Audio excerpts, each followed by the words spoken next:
welcome to RAP. A little history for you.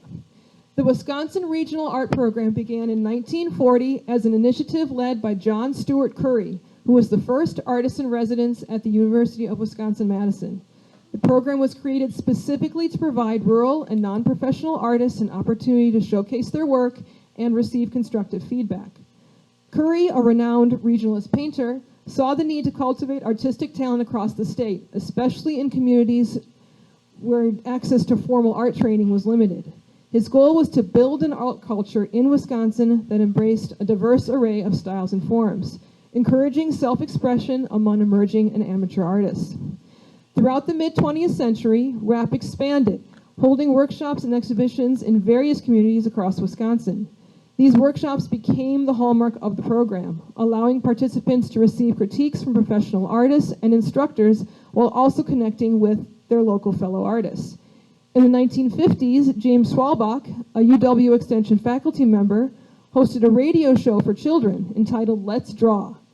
It reportedly reached over 100,000 children, encouraging kids across Wisconsin to engage in the art by following along with his instructions.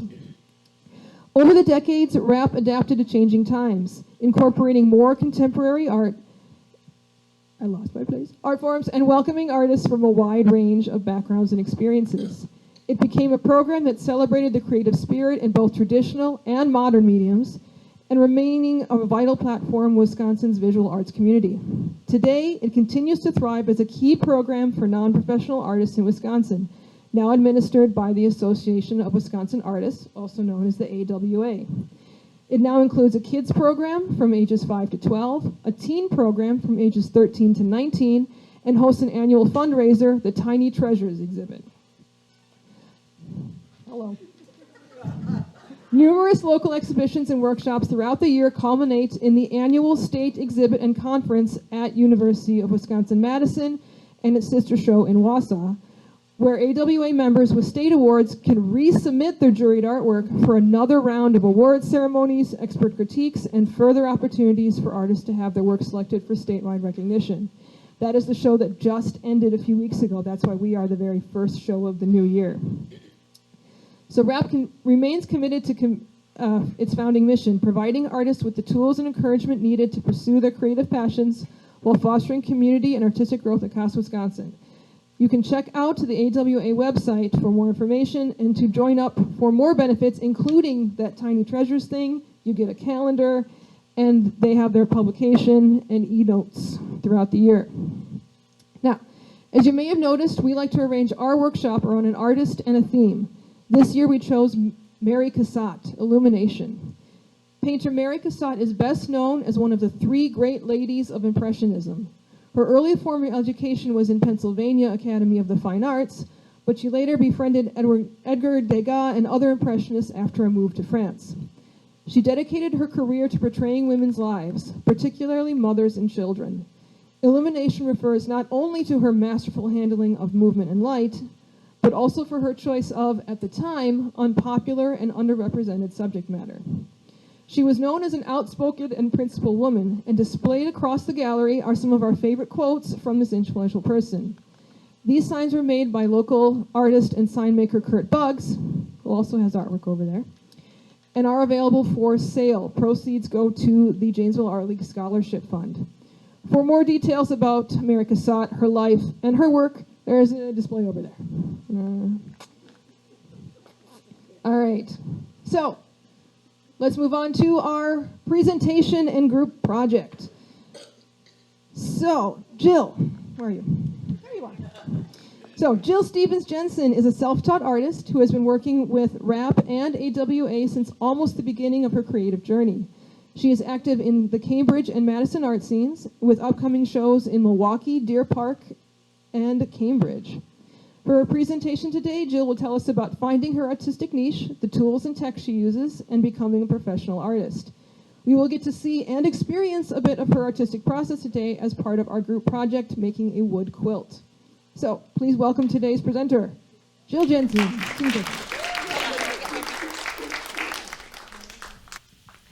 Okay. Give this to costume. I just realized I didn't have my readers on the table. I'm in my 50s, so it's like, don't leave home without them. My security blanket in case I need them. So anyway, thank you for having me. I am over the top honored to be here presenting for you. I'm on the board for the Association of Wisconsin Artists, and Era did ask me to touch a little bit on that relationship with rap. So I do know that the Janesville rap has always been like one of the top raps. And I mean, your gallery is beautiful. You always have fabulous art. This facility, I mean, how lucky you are to have this. Your committee is known for being extremely organized in the way you have themes and food, and just it's really a complete celebration of art. And to be asked to speak here, so as Shannon said, I am like a rap baby. Like I started my art career with rap. I had just begun like creating some of these wood pieces, and I'll get into how I did that. And a friend asked me to, start this Cambridge Artist Society, and it was just like this homegrown little like pop-up art shows, just art for the sake of art. We had themes, nothing was for sale, it wasn't juried, it was just come in and celebrate art. Well, a woman named Betty Wilmore came to one of them and saw my art and invited me to attend her Cambridge rap that she was starting up. And I was like, what? Like a real exhibition? Like, it took some prodding. She emailed me and followed up, but I did it. And some of you, I talked about this last week at our conference, but I remember that day sitting out in the rain outside of the Cambridge Inn and Pub, like so nervous to go in, right? And I gathered my thoughts, I went in, and then I didn't realize that everyone got there an hour early. I was like late, I set up my stuff. But it was actually, one of the pieces was this one. And I won a state award. It turned out to be a real positive experience. And then it was also selected to go into Ag Hall for the year. And that was a lot of fun because I had 2 daughters that went to the university at the time. And one of them took her final and was like, Mom, I saw your art. I walked in. So without that program, I don't know where I would have gotten the confidence to exhibit my art. It's such, talking about this program, it's such a safe place for people to come and share their art.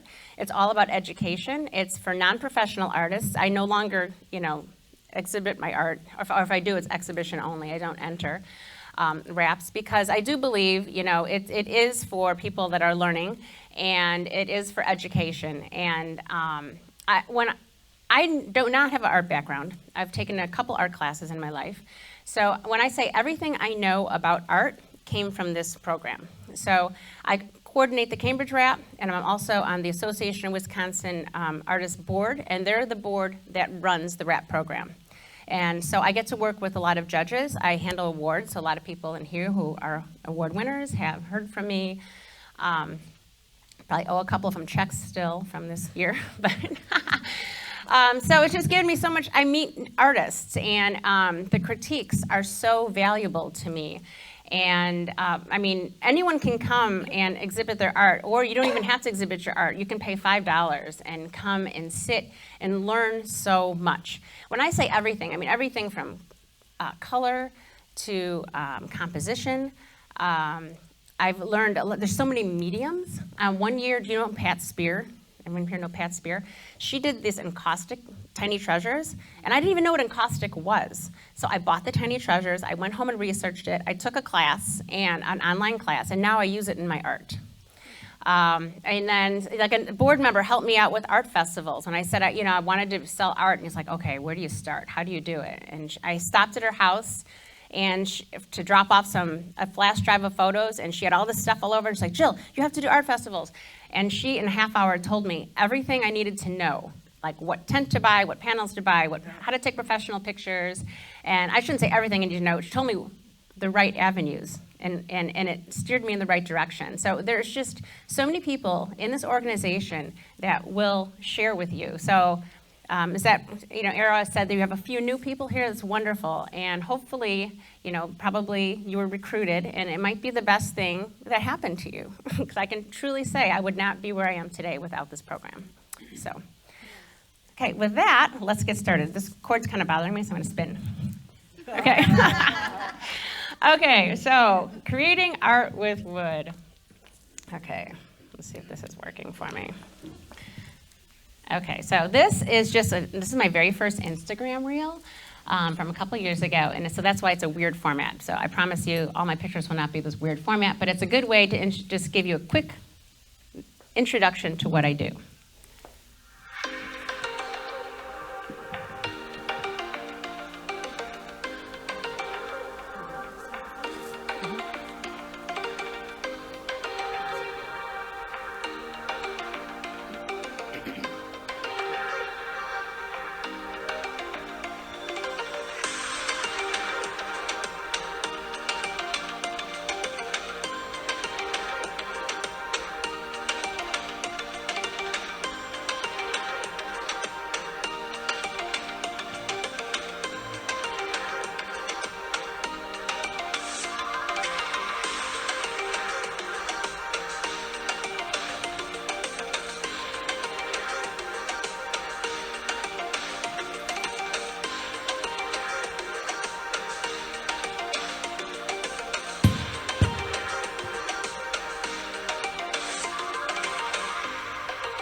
So that's it in a nutshell.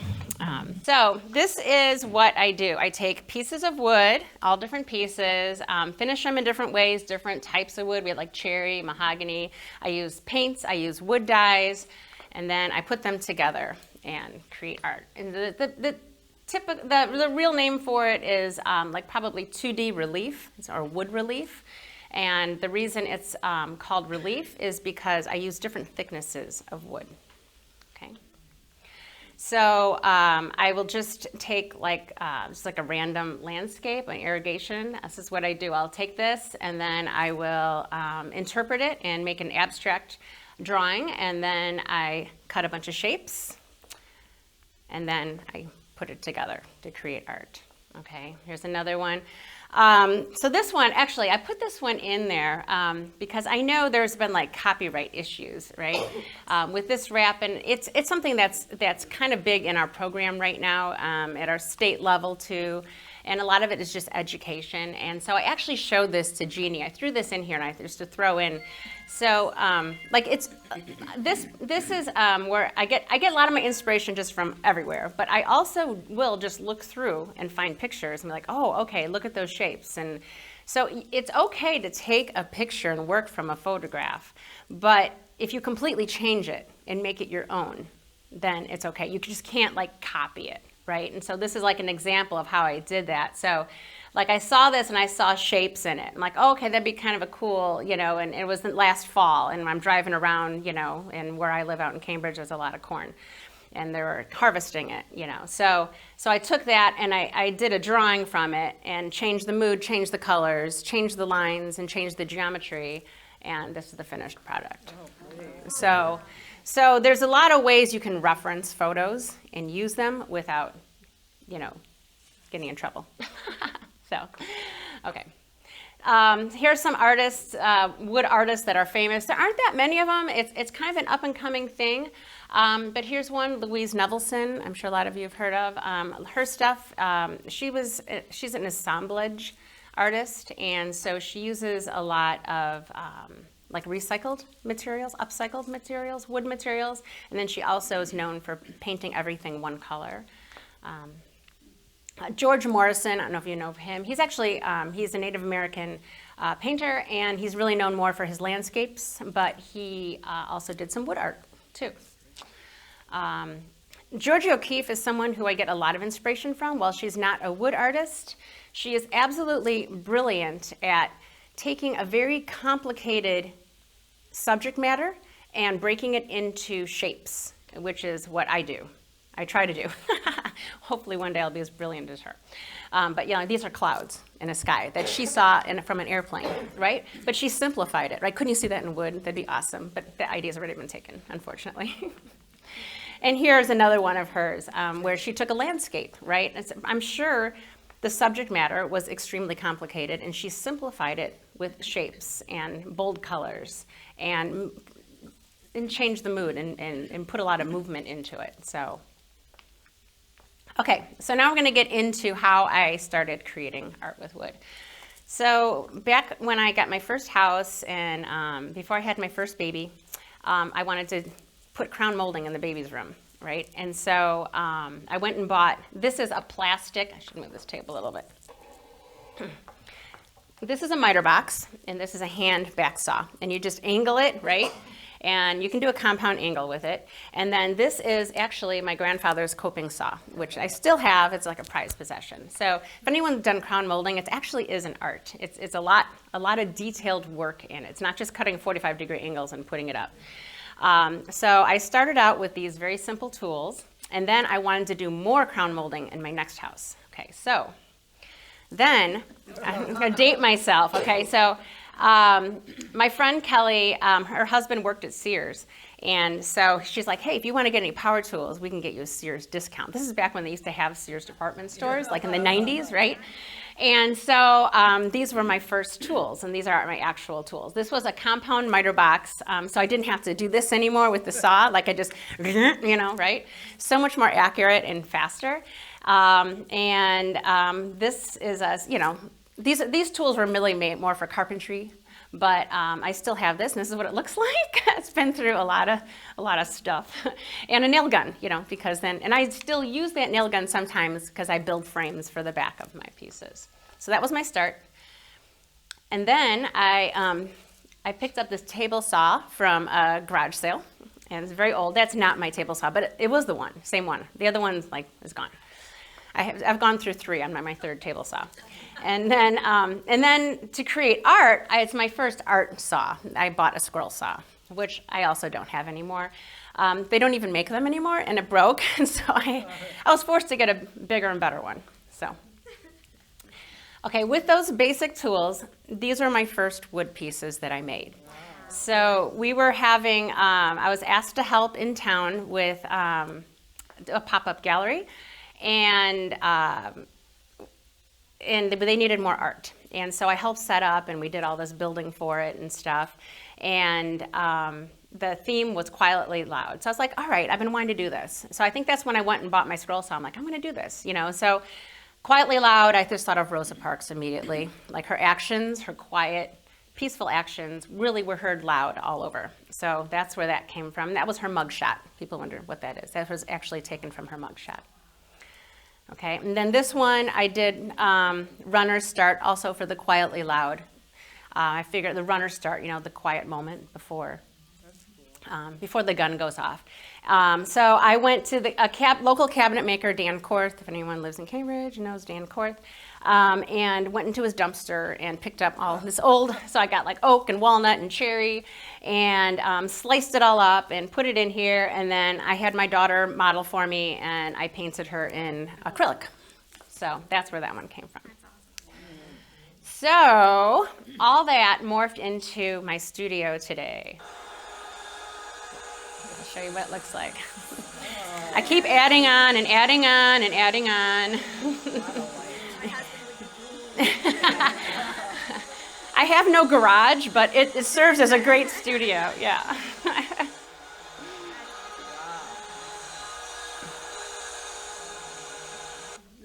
Okay, so this is where I live.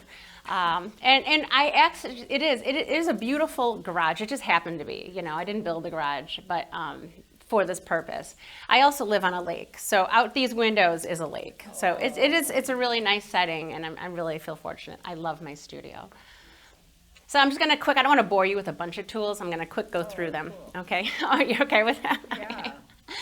So next I acquired, this is a bandsaw, 14-inch Craftsman bandsaw. I asked for it for Mother's Day. So, bandsaw has a big band, and it's a very safe saw, and it's just used for curves and for cutting like thick stock, so it's come in handy. Not my most used saw, but it's nice to have. This is my new scroll saw because my other one broke. It's beautiful and wonderful. I have a little clip I'll show you of me using it later on. But yes, yes. I use it a lot, and I'll show you. I have I used it in this piece to cut all the birds out, right? So like for this piece, I used the miter box, right, and cut all the triangles out, and then I lay it out, and you can see how I drew out the birds, and then one by one cut them. And these are 2 different types of ebony. Actually, it was really quite beautiful wood that I used for that. So I love that saw. This is my saw stop. I don't know if anyone knows what a saw stop is. This was an upgrade from that first one I had that I showed you.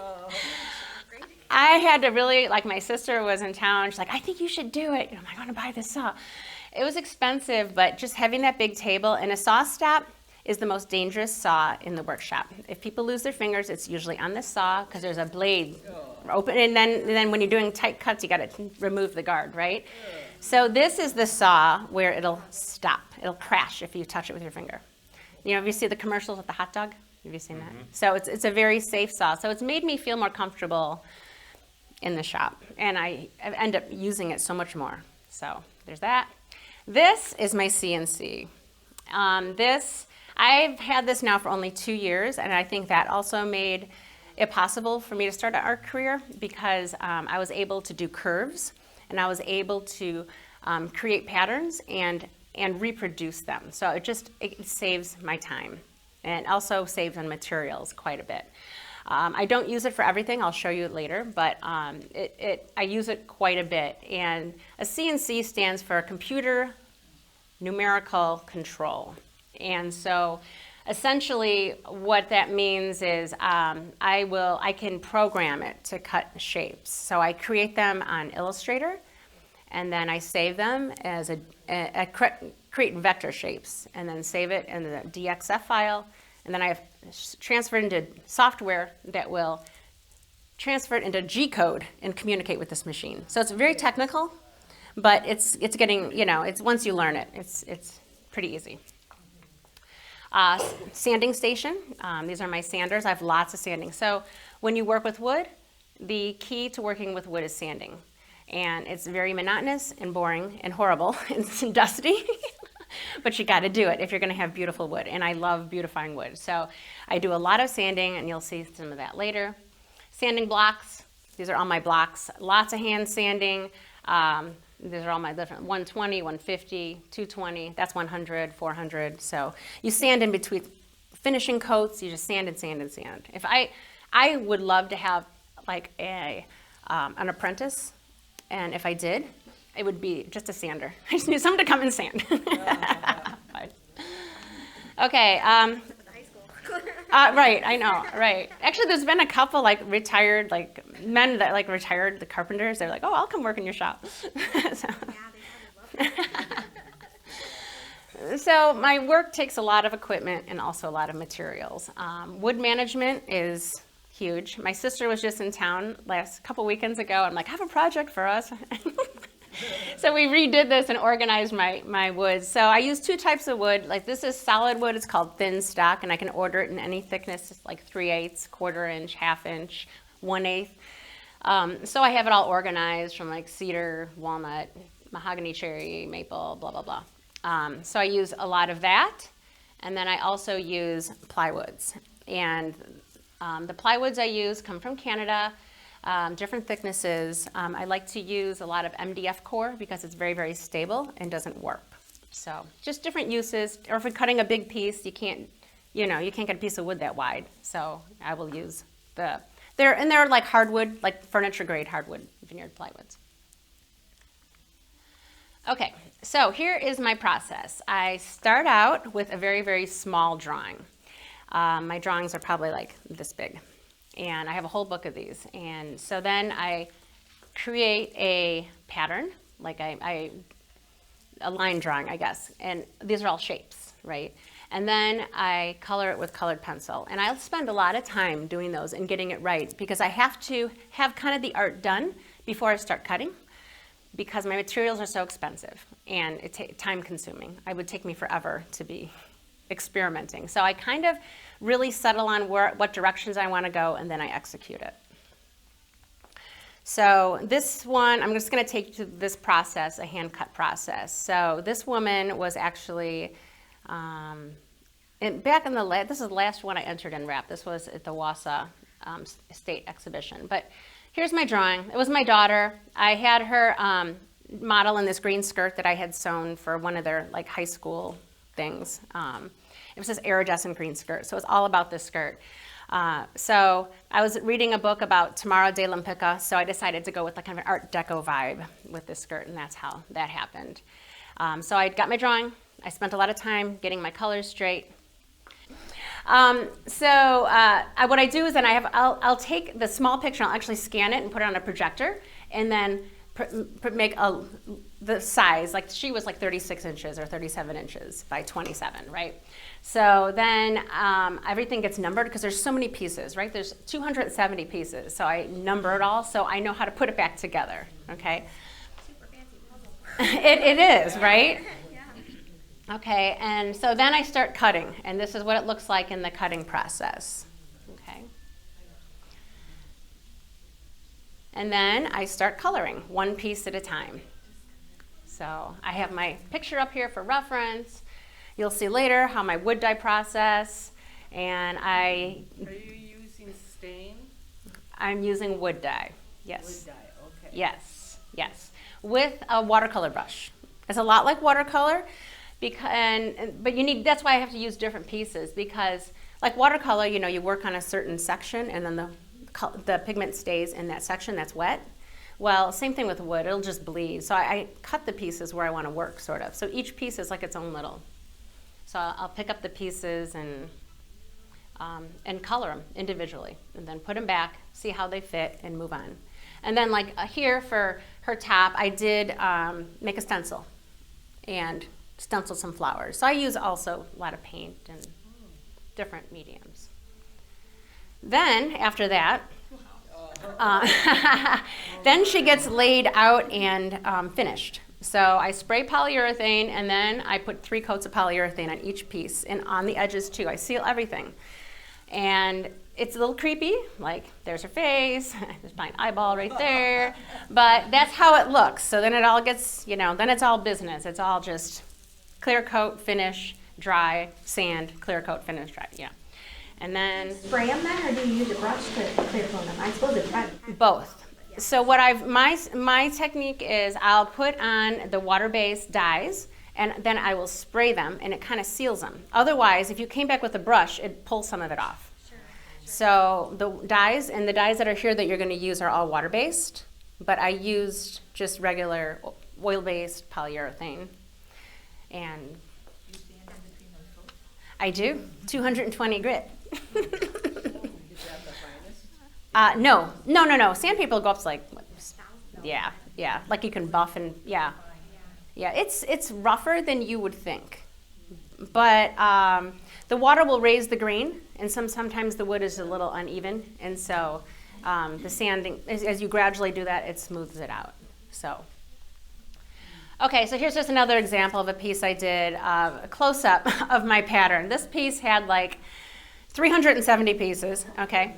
They're birds, and you can see what I color code them, and like this was like 2, this would be 2B. So there's our birds with 2 wings, each had 2, right? So not most of them had 2, right? So 39B, well that's probably 39A, So this one took a long time to put together, and that's how it turned out.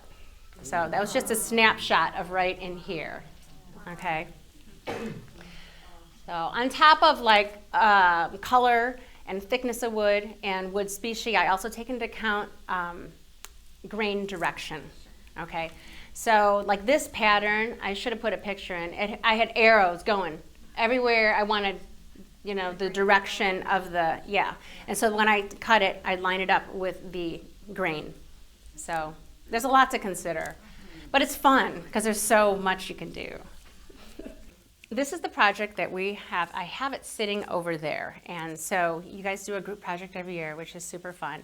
So I do, let's see if I have this in here. I do. Okay. I do these little 5-inch tiles that I sell at a lot of art festivals, and so I had this idea, like, well, let's just do a quilt and with geometric shapes. Everyone likes geometric shapes, right? It's kind of fun. And so what this represents is all the colored pieces are natural colored wood, and all the white pieces will be pieces that you guys will color. And then I will put it together as an art piece. And look, something like this. Okay? So it depends on what colors you choose. Okay? Okay, so these are the small tiles, and so this is like my inspiration for the piece. I do different, there's other patterns, but that's what they look like. They're all laid out. So we're just gonna put them all together, sort of. Okay. So here's my process. So I created this on Illustrator. So they're all individual pieces. And then from there, that's what they are. Okay. And then I print this out, right? And so this is my chicken scratch. Like, okay, I'm gonna need 30 of these circles, I'm gonna need 60 of these, I'm gonna need 60 of these. And so, because there's 30 total. So there's like, what, 100? No, not 150, 120 pieces in that, okay? So then I have my chicken scratch, like what I'm gonna cut out. There's different wood varieties and different wood thicknesses. And I forgot to count how many cuts, but it ended up being like 9 hours of cutting. And probably, I mean, there had been like 13 different cuts, because I also was using up some scrap wood, so, but we'll get to that. So then, this is my software that I use. So these are my vector shapes. I import them into my software that I use for the CNC. And then I lay it out on the wood. So I gotta remember what the grain direction is, the size of it. It's quite technical because this particular birch, I have it set at a 0.24 inch thickness to cut. You don't want to cut too deep, and you don't want to cut too shallow, because you want to cut all the way through, but you don't want to cut too deep and go into your wasteboard. And then you have to add tabs. There's tabs, which we'll get to. And it's really technical. This part of it really is. And this is the bit that I'm using. There's all sorts of bits. That's a 1/8 inch bit. So, okay, so this is it getting cut. So I put it on the machine.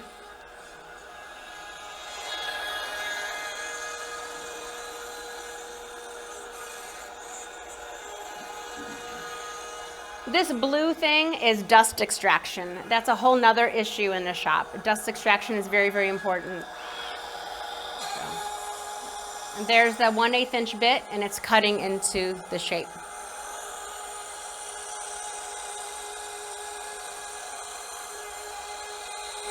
So it's computerized, so it does that?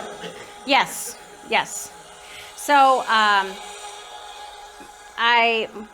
I arranged all the pieces, how I want them cut, and then I save a file, and then I communicate through here. This shows the file. I do it with a flash drive, and I put it in, and then I pull it up, and I start the program, and it'll cut. Yes. Yeah. There's a lot of materials, and there's also there's a ton of different drill bits, or it's a router actually on there, router bits. You have to keep them sharp. There's a lot. Materials is a big expense in what I do in equipment. Okay, so here it is, all cut. I took a few pieces. I always do that just to make sure they're the right size before I do all the cuts, right? That's always smart. And here's what then I'll take a palm sander to it, which I didn't show you in my equipment, but I have several palm sanders. So this just gets from the first layer. It's quicker. What? Do you wear a mask? Sometimes I do.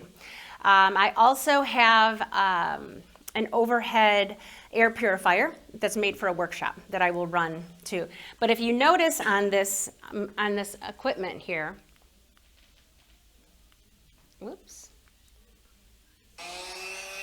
See, I always have dust extraction. I always do, unless I'm hand sanding. So it really doesn't get that bad in the workshop. Do you have a special room where you do put the finish on so that there's a lag of dust so that you can control the amount of dust? That's my dream. That's my dream. If I'm really busy and I have a lot of pieces, I'll show you later on. I bring them in my house and I'll set them on my kitchen table. I do, because you're right. I can't cut if I'm polyurethaning because it'll collect the dust. So that's a good question. Yes, that is. If I had my dream studio, it would have a finishing room for sure. Another garage. Right. I'm landlocked. I'm on a lake, unfortunately. Otherwise, I would have built one. So, okay. So from here, now I got to pop them out. So like I said, you have to program in tabs. Otherwise, the pieces will float around and get destroyed as they're being cut. So I go through. I sped this up a little, so I don't work that fast. But I don't want to sit here and watch me like cut them all out. But so I use a knife, and then I also will just use a chisel.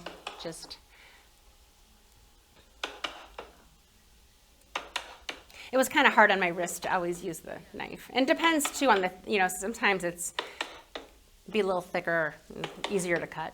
So. Jill, do you like work on one art piece at a time, or do you have several going at once?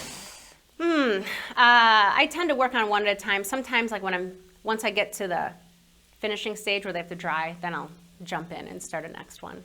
But yeah, typically one at a time. They're kind of overwhelming. I have done 2 at a time, and it gets confusing with all these pieces all over the place, and this gets this finish, and this gets that, and it's almost, sometimes my little brain can't handle it, so. Okay, so those are the pieces. So here's the saw. I just did this. Sometimes, like on this walnut, this is 3/8" walnut that's in there. The CNC didn't cut all the way through. It was just had a little bit left, so I just threw it on one of my favorite saws, my scroll saw, and so that's what that looks like when it's running. But, what?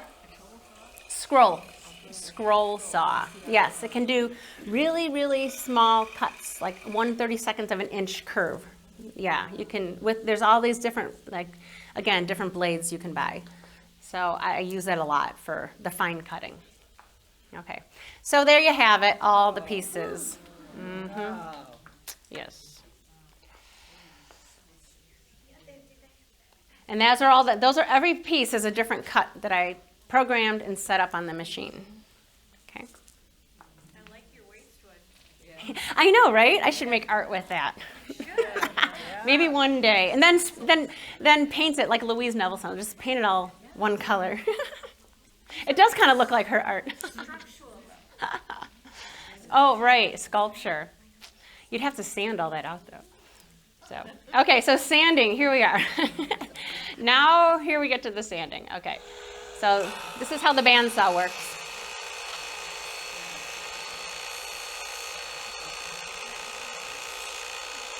Oh, I just said bandsaw. Sorry, it's a belt sander. My bad.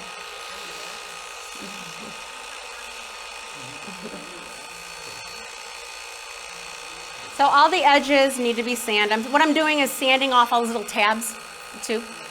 So I just use it for edge sanding primarily. And then I have another fun little saw. This is an oscillating cylindrical sander.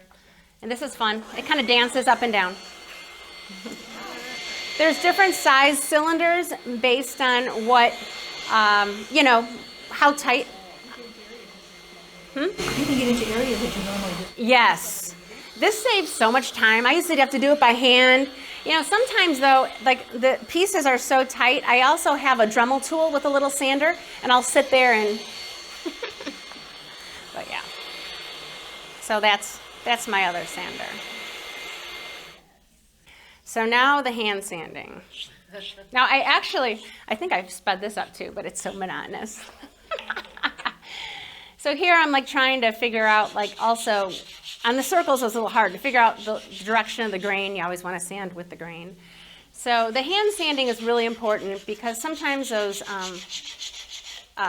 palm sanders will just leave little marks in the wood. And so I do my last fine coat like that and it gets it out. So all the edges, I go over them one more time, make sure, especially those little circles are buggers. You have to be careful not to round it and double the edge. Yes. Yes.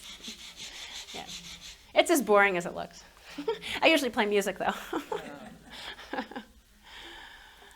Okay, so here they are, all sanded. I took that picture yesterday when I set that all up. So this is naked. How long did that take you to complete? Well, I've been working on this all week. Like it took me, probably Monday through Wednesday. 'Cause what, yesterday? No, Thursday. Monday through Thursday, yeah. I mean, not like, it was a lot of hours, yeah. I mean, by the time you do all the cuts and then set them up, you know, there's some in-between stuff. You know, I was working on other stuff too, and then all the sanding. It's labor intensive. It is. You have Yeah. to be careful not to take off too much, because then you'll have a gap. Yes, yes, yes. So I guess that leads me to is, this shows. So these are, I threw this in there so you can see it over there. Like that's 3H thing. That's solid walnut, you know, thin stock. This is cherry. And then the thinner pieces is all different thicknesses of plywood. So, and different types, like back here's walnut and cherry, and I think I threw some alder in there. And then the colored pieces that you're gonna be coloring today are all maple. Maple is like my go-to for coloring, because I just like the way it accepts the dye and the coloring. It's so light and it doesn't darken too much, it doesn't with age. So, and so I just threw your aster. This is my kitchen table. This, since the pieces aren't done yet, this is what it will look like when I lay them all out to be polyurethaned. So, and chances are I'll probably bring it in my kitchen. So, it's nice out so I can ventilate. So, okay. So, That's this piece over there in the corner. no, it's similar. It's similar. They're trees. Yeah, it's very, very similar. But this piece, and I just threw this up here because this was my first drawing that I showed you. But this is an example of how I use the CNC and also hand cut. So with this piece, I use the CNC for all the background, all the polygons, I guess, right, they're called, triangles, and then like all of this is solid walnut, and it's thicker, it's a couple different thicknesses, and so I just rip those on my saw. And because using the CNC wastes more material, it's more efficient to sometimes just cut it, and it's quicker. To set all that up would have been, you know, all these little pieces of wood, and then it takes too long. So here's another one that I did both. Like I cut all this stuff out on the CNC, like figuring out all these angles and getting them perfect would have taken a long time. So it was easier to do all these pieces on the CNC, but then this is clear vertical grain cedar, and I cut all that and put it in because I didn't want to waste. And they're simple cuts. I just did that with my miter box. So this one I did something else new that I'm experimenting with and getting more into with the CNC, and I did drawing with it, okay? So this is actually carved into the wood. You can see that, okay? So it's carved with my machine, and then I went back with some paint. So I am really excited about this. This is a little newer for me. I've only done it in a couple projects, but it's a way to add a lot of movement to the art and some hand drawing. So the way I do it is I got an iPad, and I use a free app called Adobe Fresco. And I put in, this is my computer image of that piece, and then I drew the constellations. And I had a lot of fun with it. Like, hold on, I'll go back. Orion and all of them. Huh? I said putting in Orion and all that. Yeah. Like, okay, so my boyfriend had the idea. That's Hercules. His name is Ted. He's like, why don't you make him Turcules? So I added a couple turkey feathers. I got a little rocket. You know, constellations can be whatever you want, right? Big Dipper, Little Dipper. I put in the Southern Cross, which is in the Southern Hemisphere, but it's art, so we can just put it wherever we want, right? So that's what it looked like then when I went to, so then I took these, this is how I drew it out, and then I converted it into vector shapes in Illustrator and did the same process. So then after that, I can take it to my CNC software, and with different tips, I can, like I said, you can program the thickness. So on that one, I did like maybe a 1/16 of an inch. Like you don't want it too deep. It was 1/4 inch plywood, right? And like this is one of the bits. This is what you use. It's a flat edge. It's a 1/8 inch. I use this the most, okay? So it'll do 2 passes. It'll start roughing. It's called roughing. with whatever it can do with this bit, but it's smart and it knows if it's too narrow and it can't do it. Then you do another pass with a bit like this. This is a V bit. And so there's all sorts of bits that you can buy, curved. If you ever go to like art festivals or art fairs and you see men that do like signs, I say men because most men use them, but they create wood signs that are carved. That's what they're using. And that's really what this is for, but I've just kind of adapted it for what I want to use it for. So the possibilities are endless. I really envision in the future using this technology to make patterns on wood, texturize the wood, and make my art more interesting. So like I said, this CNC is only 2 years old, and I'm really a very, very new artist, so sky's the limit. Wow. I dream up all this stuff. It's fun. It's a lot of fun. So, okay, here's my coloring process. Okay, these are the wood dyes that I use, and they all come from, like, this is K to dye. These are powders. You can get them on Amazon. Okay, these are the dyes that they use to dye like electric guitars, bright colors. Okay, and these are Trans Tint and Trans Fast. They're the same company. They come from like Woodcraft. So, and then back here are the bottles that you see out on the tables, and I mix them with water and mix my own dye. So this is my palette. These are my basic colors that I start out with. Okay, and here I am coloring a piece. So then I'll mix all the colors and put them in these little containers, little plastic containers, and one piece at a time I will color it. And I have my art over here that's already in colored pencil, and that's what I'm working off of. Here's one I did. This was my rendition, okay, and with my colored pencils. And then this is what it looked like when it was cut.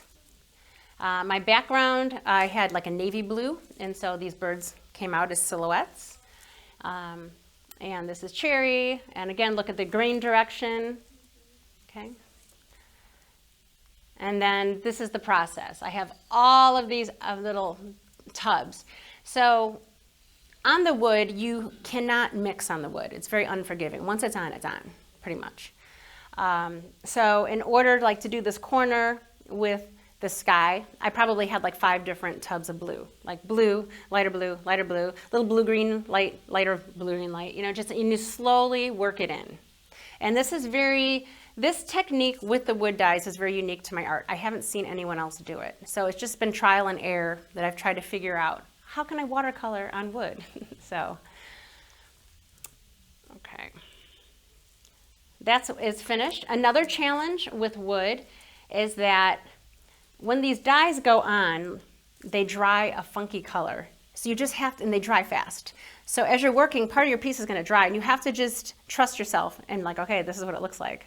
So like this piece down here was a newer piece, right? It was still wet. And see how it has the yellow from the wood comes through, so it's more of a blue-green color. This one dried, and so it's kind of a chalky blue. So sometimes I look at them and go, oh my gosh, ooh, that looks horrible, but you have to trust it. When you put the polyurethane on, then, yeah, the wood grain comes through, the colors even out a little bit, they change just a little bit, the reds will warm up, and so that's how that piece ended up. Now, I have a question. Yeah. Because you do the edges, when you take them off on the belt sander and that. Uh-huh. When you're putting your dyes on, doesn't, because of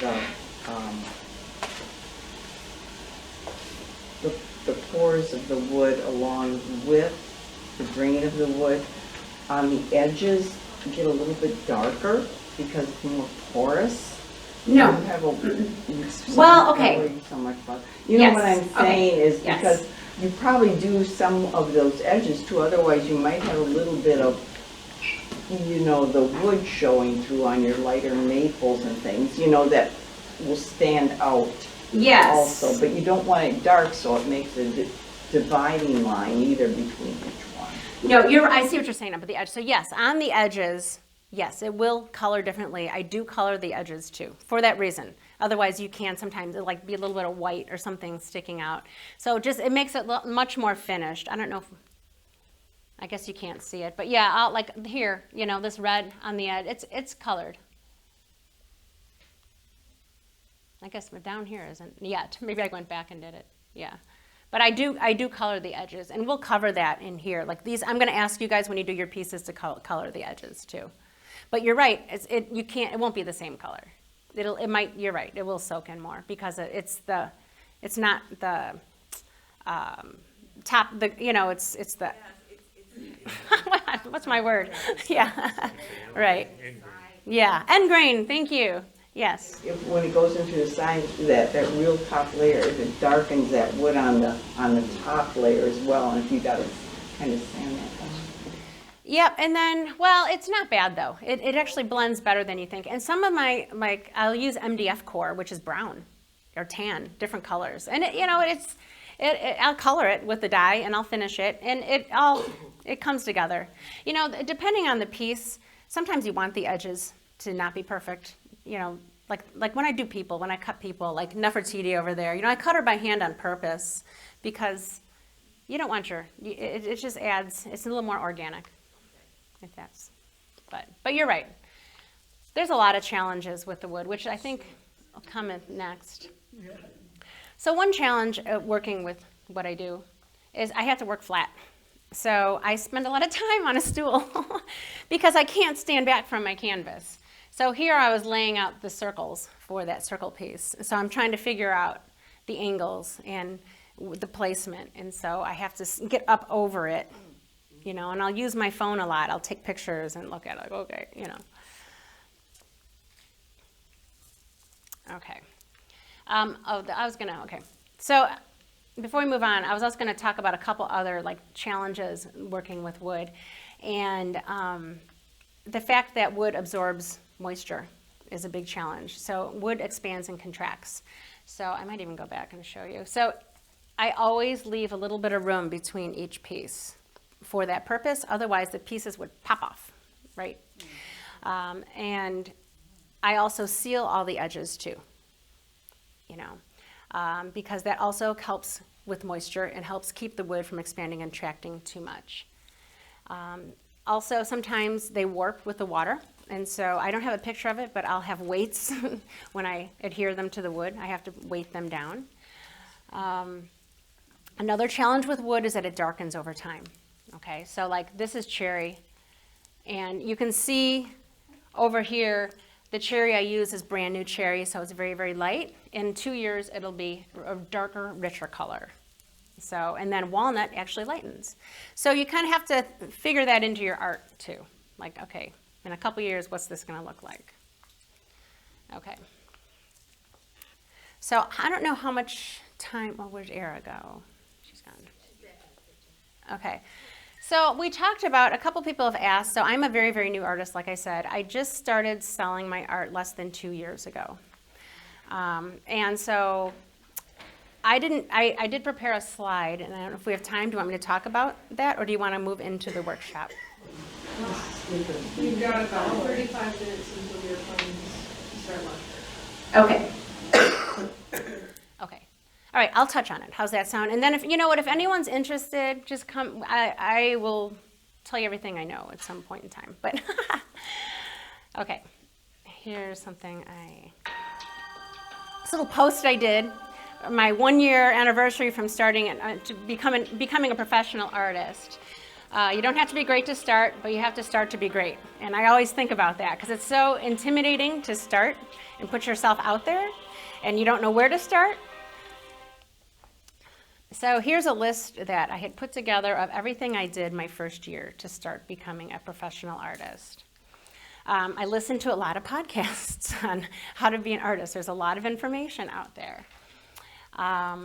I bought a used camera and learned how to photograph art. And that could really be an entire workshop, how to photograph your art. There's this artist, and he's in France. He's American, but he lives in France with his wife, Marc Delacio. I'm probably not pronouncing that right. But he has this great website. It's marcdelacio.com. And he has an hour-long tutorial on how to photograph your art. So detailed. I bought all of his equipment, even the used camera. So I spent about $1,000, and I bought a DSLR camera, and I bought the lighting and light boxes from Amazon. He has sources on there. Especially with my wood, it's a big challenge to photograph because I use a satin finish, but it picks up light and reflection. So I had to get polarized film to put on my light boxes, and I bought, like I said, this camera, and then I got the a special, the lens and another polarized cover for it. I bought everything used. So, but it still cost me like $1,000. But I take beautiful pictures, and I have them on my website, and I'm able to also create prints from them. So, and it's anytime you're going to enter your art these days, they ask for photographs, and it really is important to have professional photographs. And it's so much cheaper to once go out and buy that equipment used than to hire a professional photographer to shoot your art. I got a website. I'm old, so I was like, okay, I don't have time to waste here. I don't have time to become a webmaster. So I went to art storefronts and I paid them, and they did a beautiful job, and they also have a marketing package, and they teach you so much about social media, and they have a marketing plan. They get your website up and running so I can take credit cards and all of that. They teach you how to do everything. They set it up for you and just help you all the way along the way. So I do recommend something like that, because it gets so time consuming to do that. I opened up a Facebook and Instagram business accounts. I posted my first reel, which you saw. I used my first hashtag. I knew so little about social media. I mean, I have daughters that helped me, and they kind of made fun of me, but I did an art giveaway, which they recommended to get an email list. I got a Wisconsin seller's permit. I didn't even know that. My accountant told me I had to do that. I'm like, oh, okay. And then lo and behold, when I started, applying for art festivals, they asked for my number, and I had it. So that was good. I bought a used tent and pro panels, which is what you see at the art festivals. I did 3 art festivals and won 2 awards at them. So that was good. I got sponsored for the MoMA Gallery Night in Madison. I sold art in 2 galleries. I had my first solo exhibition in one, and in total I sold 38 original artworks last year. So, yeah, and so I guess, just a couple minutes. I went the avenue of, there is no right or wrong. You can go through galleries.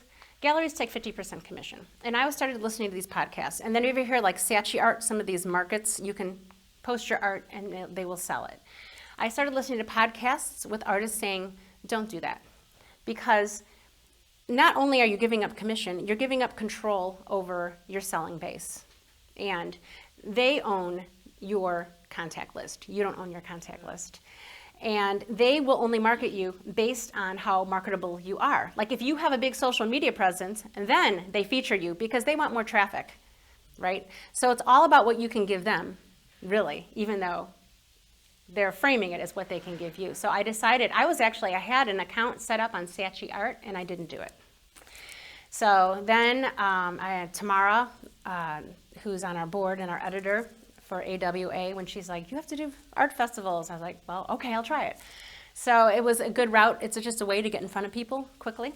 And each art festival I do, I get a contact. Like I met a designer from Sprinkman Design in Madison, and then they ended up sponsoring me for the gallery night, and now I'm working on a really big project for them in a home in Madison. Wow. Yeah, so it's just one thing leads to another, and art storefronts is, like I said, they have this whole marketing program, and I remember listening to them. They have all these like Zoom sessions, and I remember over and over saying, okay, the first year's just gonna suck. The first year's just gonna, and it kind of does. You get really defeated, right? But it's coming together. The whole game is getting people to buy multiple pieces. Now I've got like 7 people that have bought multiple pieces. And it's just, then they tell their friends. And you slowly get your email list. You slowly get your book of business. And now I'm like super busy. Like I can't make art fast enough. So, yeah. So you just have to just do it.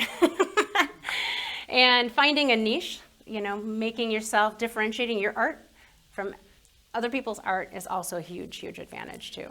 So it makes you stand out, like, cause like nowadays, like to get into art fair on the square, I don't know, they have like 1,200 people that apply.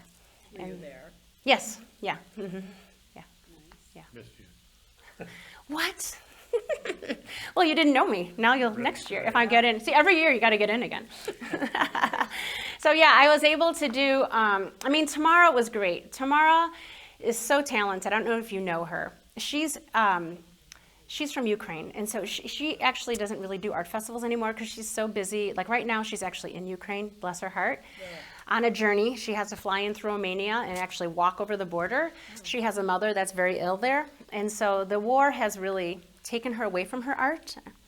But she was doing like 17 art festivals a year, and she's does beautiful jewelry. She does felting. She's a painter, and she just knew all the right things. She said, "This is what you need to do," and I'll share that with anyone too, if you're interested. I don't want to bore people that don't want to do art festivals because they're a lot of work. But so she really steered me in the right direction. And she also is a photographer. So I knew how to, take professional pictures, and I was able to get into some really good art festivals that way. So that's what I recommend, is doing it right. Be professional about it and invest the money and the time, and it'll pay off in the end. So. Wow, it's a lot of work. It is a lot of work to be an artist, yes. Wore me out just looking at this thing. Right? Yeah, it was a busy year last year, yeah. Wow. I was listening, there's this encaustic woman, Alicia Torme. If anyone's interested in encaustic, I signed up and took her beginner class, and that's how I learned how to, do encaustic. And she's very active on social media, and she does a lot of coaching. And I remember listening to her once say that a professional artist needs to spend 50% of their time with marketing, which, like, if you're like me, that sounds horrible. I hate it. I just want to be creating art, right? But all this stuff you have to do, the taxes and, tags for every single exhibition and show, and keeping up with, social media and orders and shipping, and it's a lot. Getting in applications, the whole application process is a lot. So she's right, unfortunately. If you want to go this route and not sell your art through galleries only, you will end up spending a lot of time. It's running a business, it really is. So any questions? What is encaustic? Oh, encaustic, it's wax. So encaustic is like one of the oldest art forms. It's like in the painting. I don't have any picture. I have on my phone. I don't have any pictures of the encaustic that I do. But you heat up the wax, and it's beeswax that you mix with resin, and the resin makes it, preserves it, right? So it won't just, it's actually, it was used, the Egyptians used it to create the faces on their coffins, right, the mummies, and they've lasted for thousands of years. So it's one of the most resilient forms of painting. It just lasts forever and ever. So you mix the beeswax, you heat it up, and then you mix in the resin, okay, then you have this batch, and then you mix in oil paints and oil pigments. So again, I've got a skillet with all these little colors, right? And then you heat them all up, and they go on wet, like hot, just like a candle wax, and it's really messy looking, and then you take a blowtorch and it smooths it out. So it just fit me, blowtorches and tools. Oh, yeah. I can't do anything simple. No. But no, it's a really cool effect, and what I liked with the wood is it's textural. It's very, very textural, because it's done with layers and layers of wax in different colors. And you can build up, and it just lends itself well to the relief work that I do. So that's why I liked it. So yes. Besides all of your involvement in the art world, whether it's rap programs or AWA, doing the awards, all these things, do you have a day job? This is my day job full time. Yeah. Good for you. That's what I did. Yeah, So my kids are all grown up now. My daughter's moving to Barcelona on Monday, and my son just moved to Denver in June. They're all scattering. I have one daughter, lots in Milwaukee, and so I was a homemaker, but I always did a bunch of community projects. Like I designed my church sanctuary. I did Camrock Cafe, if anyone remembers that. I did a lot of stuff, and I volunteered a ton in town, and then I was like, okay, I need to do a career, and so then I was going to be an interior designer, and I got a few jobs.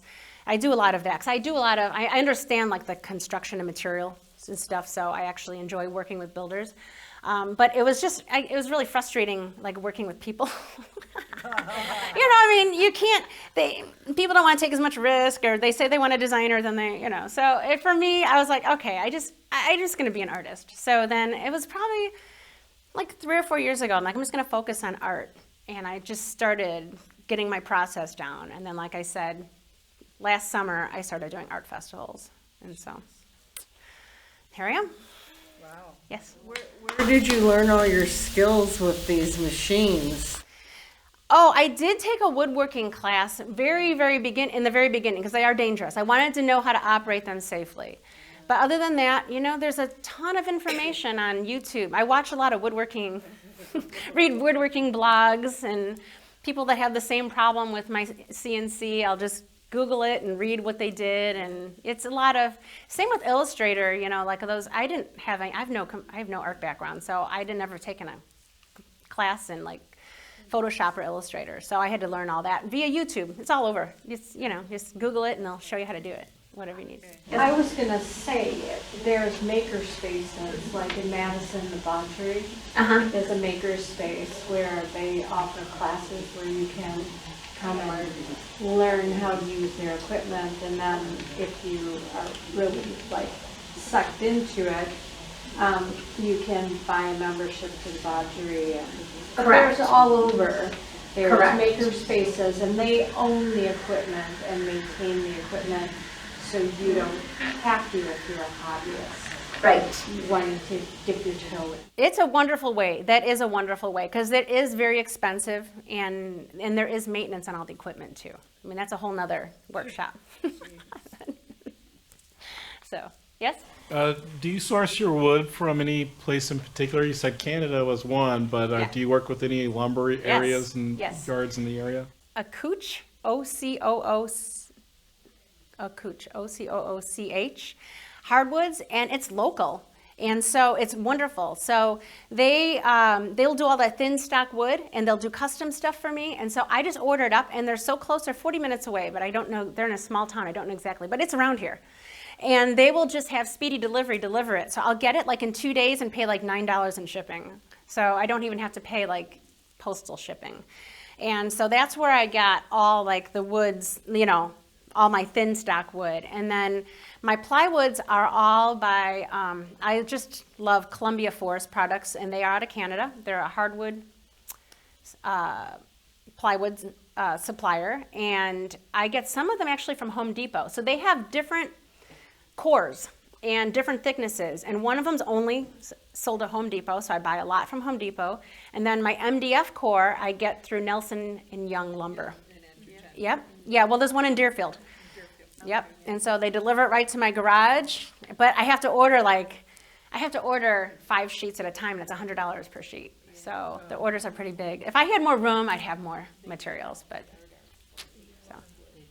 Oh yeah, okay. I guess any more questions? I guess we have to move on. Shannon's telling me it's time. Okay. Wonderful. You have one more question? How do you price your artwork? Is it by size or by piece? That's a good question. It's really hard to price your artwork, right? Yeah. And so I started selling, but I listened to a podcast where like, just sell it cheap. And I started doing that. So that's how you start selling. So I've been moving up slowly. A lot of it I do by how many pieces, I was able to sell one for $5,000 at Art Fair on the Square, but it had 550 pieces in it. It was a big piece of art. So that's my highest, but it's my second year. I'm hoping to, because I do have a lot of expenses, and so I've been able to make some money, but not enough money. I mean, I'm breaking even. I'm doing okay, but it'd be nice. It'd be nice to make more than minimum wage. So, okay. So I think we're going to move over here. We're going to move this out of the way. So thank you very much. I encourage everyone to come over. I heard that not everyone likes to participate. You guys, this is super easy. This is just coloring pieces of wood. There's no right or wrong. You don't have to do any drawing. So is that going to ruin my clothing? We have aprons and gloves. Is it watercolor or ink? It's water-based, but it will stain your hands a little bit for a couple days, so I have gloves. So come on over. Okay. Okay, I do recommend you put the apron on. Every now and then you splash. I mean, I just live in aprons.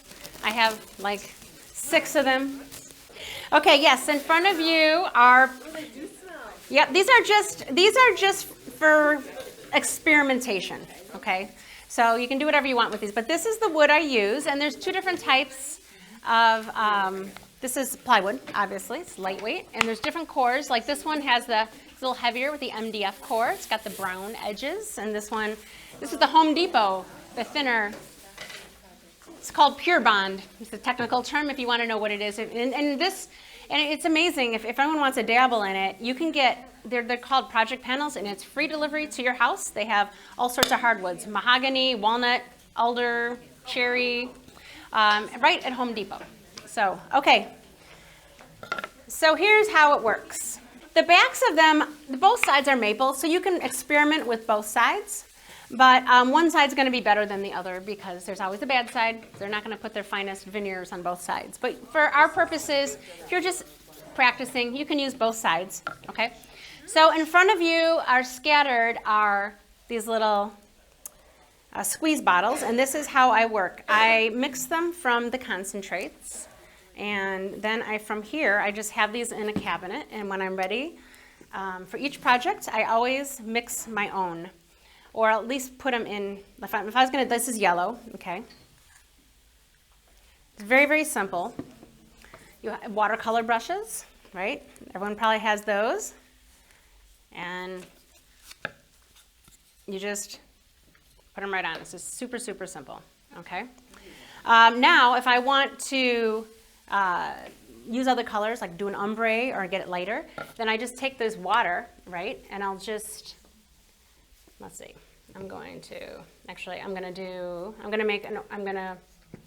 oops, that's too much.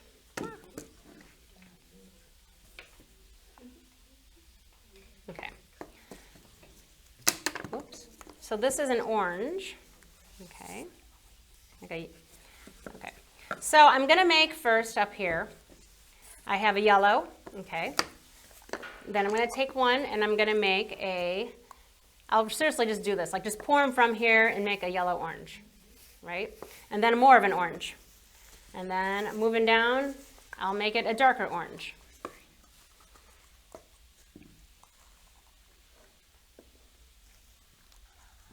And you don't need very much. Like it's surprising how little I use. You know, like I mixed up a whole bunch. Like when I go home, I will re-put these back into one of each color, and they will probably last me for a long time.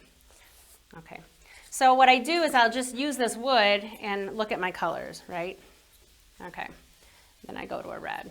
Okay, so I have all these colors up, right? So then, yep, sorry.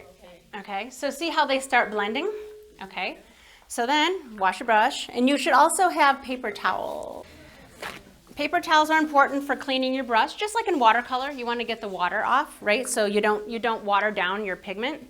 I use high quality paper towels, Bounty, the quicker picker upper. Okay. So then I just start. Like if I want to go from yellow, so I got my yellow, okay. And then here's my, sorry, everybody, my yellow with a little bit of orange, okay. And you slowly get darker.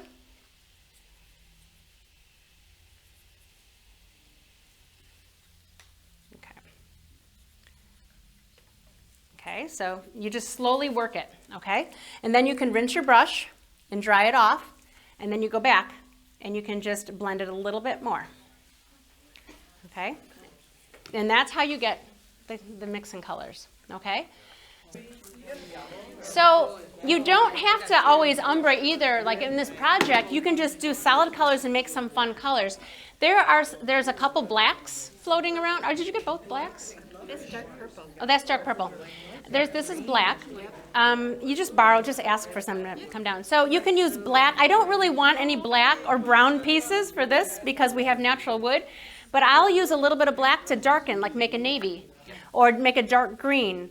You can mix yellows and greens. You make your own colors. You know, I use a lot of chartreuse, which, you know, all of you paint, right? So that's like yellow, green, and brown. So just mix up blue greens, we can use all sorts of colors. Mix it. Have fun. Like if you want to make a blue purple, like a periwinkle, or if you want to make a dark orange, no, more colors the better. Mix them up. Yeah, just like you would as a palette. You know, those are your basic colors, and you know, like I said, I like using a lot of chartreuses, a lot of blue greens. Oh, that's pretty. I'm not sure what I'm doing. Well, I'm just having fun. Okay, I'm gonna hold this up. Okay. So Stephanie made this one. Sorry to put you on this spot. Okay. And what she did is she watered down the colors. So they can also do that. Like the pastels, and you're welcome to do that on these pieces. The pastels are so pretty once they're finished because that wood grain really comes through. Did you water this down? This looks like it's, yeah, this is also really pretty. See how you can see more wood grain? Okay. I'm going to hand out a couple of these to everybody.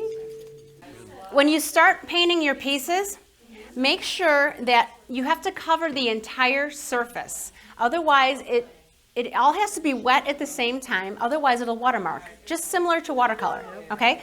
So wet the whole piece, and then since you have gloves on, you can pick up the piece and take your brush and do the edges all the way around for me, okay? It's okay if it bleeds onto the back. No one's going to see the back, okay? Use these colors just like you do on your palette, you know, like make your midnight blues and make your blue greens or your mustard yellows and golds and... Okay, no one eats lunch till all these pieces are dyed.